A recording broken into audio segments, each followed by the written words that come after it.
Pinalaya na ng korte si Lieutenant Colonel Ferdinand Marcelino kasunod ng pagbawi ng DOJ o ng Department of Justice sa inihain itong kasong droga laban sa kanya. Kinatigan ng DOJ ang depensa ni Marcelino na may operasyon siyang isinasagawa noong abutan siya ng mga otoridad sa di manoy imbakan ng shabu sa Maynila noong 2016. May report si Chino Gaston. Mahigpit na yakap ang sinalubong ng mga taga-Public Attorney's Office at mga kaibigan ni Lieutenant Colonel Ferdinand Marcelino sa kanyang paglaya mula sa Camp Aguinaldo Detention Facility.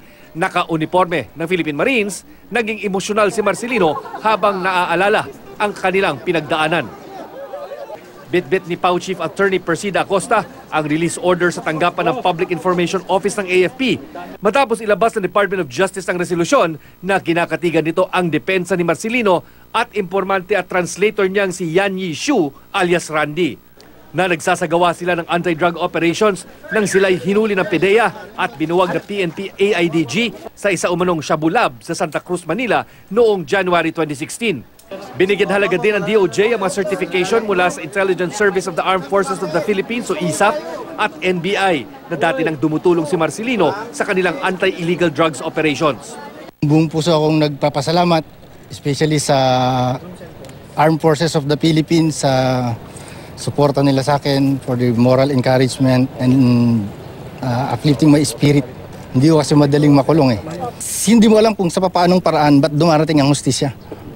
Bukas dadalhin din ng Public Attorney's Office ang release order para kay Shu na nakapiit sa Camp Bagong Diwa, Taguig.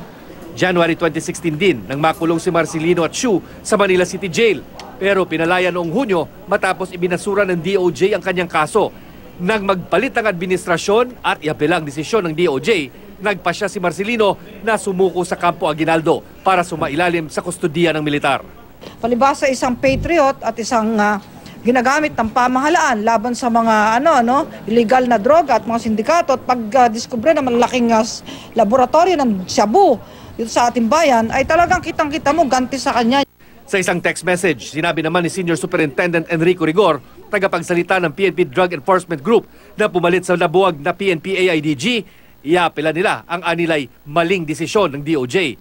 Dati na rin daw nakahanap ng probable cause ang Manila RTC Branch 49 laban kina Marcelino.